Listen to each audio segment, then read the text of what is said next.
And we are live here again at the Retosa Family Office Investment Forum. It's really been a wonderful morning. We kicked off the event, of course, with some high-profile people, including my good friend, His Highness Sander Habsburg. We had a fireside chat with him. Spoke about ways to keep family wealth throughout generations. Then, of course, we had the fantastic panel with all the hot shots, my heroes. Of course, Dr. Marwan, who I mentioned in his post, President Vitt, Sander Habsburg, and Nick Spanos, and of course Matthew Dixon, and Professor Andros, who are with Eve.io. So I have with me here Brad Hagen, and Brad's one of those guys where you look at him and you're like, yeah, we know each other. Yeah, I know you. I don't know where from, but yeah. Been around, I feel like, a long time. So I know you have a digital bank. That's right. The Genesis Block Digital Banking. And we have a lot of new regulations that have come out in the U.S. Yeah. So tell me a little bit about the company and how you guys see the future. Yeah, so first, we're a centralized bank. So we're a digital bank in the U.S. But what's interesting about us is that on the back end, so when people deposit money with us, we actually convert the U.S. dollars into stable coins, assuming most of your audience knows what stable coins are.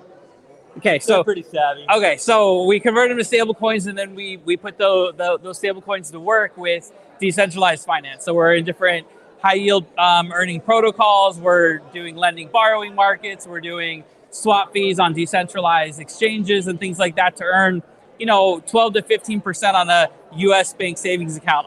Obviously, U.S. bank savings accounts right now traditionally are 0.01%. So it's a huge difference by being able to tap into DeFi. And that's what's really exciting about Genesis Block right now. Now, with the regulation, it makes it a lot harder to kind of work with everybody. So we can only work with accredited investors as a bank right now, but that's because our friends in the SEC are trying to figure out some things, and we're waiting for them to get a little more clarity. Yes, well, a lot of people are.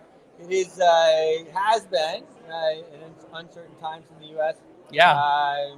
Even across the board. So I'm there in Washington, D.C., just outside. So in the heart of it. So I know exactly how that is. So a couple of things that you mentioned there. Number one, 0.02% or whatever the heck you mentioned. That should be theft.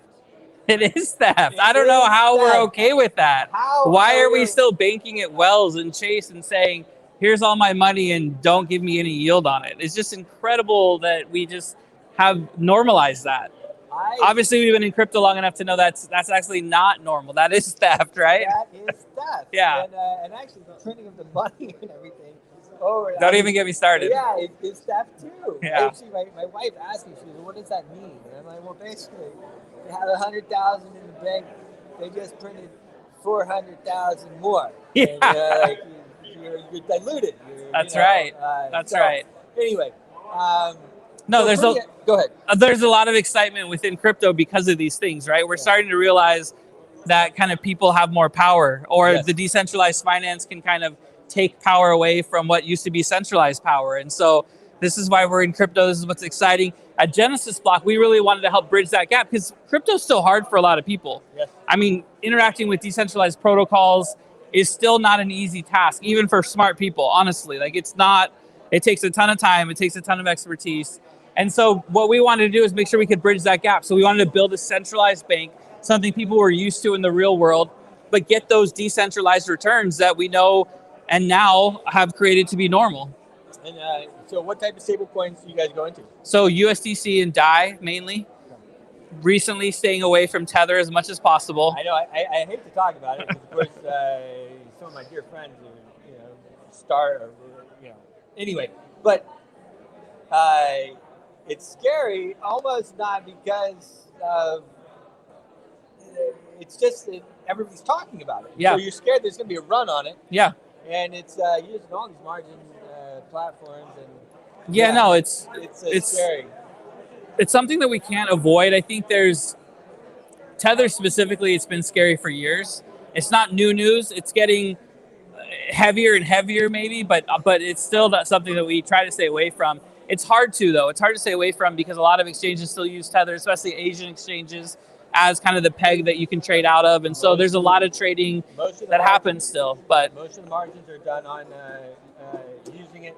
And to be clear, yeah, fractionalized banking has been going on for a very, very long time, and it's basically what they're doing. Yeah. And it's probably going to be fine, but it is something that we all think about. So, it's heavy on our mind as a digital bank that's converting into stable coins, and we have to stay away from it just from a conservative standpoint with how we work with people's deposits. So how long has the company been in business? How many clients do you have? Yeah, so we actually just launched this year. We've been working on it for a couple of years. I've been in crypto since the beginning of time, it feels like, even though it's not that long.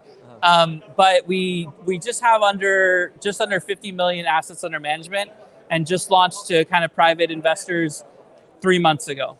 So that's awesome. And so it's a few months old. You got this money in here and everything else. What are you what's the biggest thing you're looking to get here out of the Retosa Family Office Summit? We just want to help people get into crypto. So we see a lot of family offices, a lot of private people that say, I'm scared of crypto, or I don't know how to handle DeFi. Can you help me take that first step? So as a bank, we're something that's very comfortable for a lot of people. Deposit money like you normally would. We'll do the back end work to make sure you're earning high yield in DeFi without actually having to do anything in DeFi. Okay, so let me get this straight. I know we're running out of time. I open up an account with you. I send you $20,000, and what happens? So we take that deposit and we start earning yield on it through staking and different DeFi protocols. Okay. So basically, and then it's connected to a debit card. So what's really great about our bank is you have anyone that does yield farming or DeFi yield staking on their own. It's not connected to a debit card at all, right? So getting it all the way out to fiat's really hard. What we do is we say it's basically DeFi as a service. You put 20,000 into your savings account. We're now earning that. You can transfer that and go buy McDonald's if you want. And what percent did you say? 12 to 15% right now. 12 to 15%. So there you have it, folks. Yeah. It's pretty impressive. Those types of numbers are, that's what happens in this space. And that's why I say that when the bank sees that, it is tough. And it's genesisblock.com if anyone wants to check it out. That was the next thing I was going to ask. Brad Hagen, genesisblock.com. Hey, great to meet you. Thank you. Yeah, really Thanks, everyone.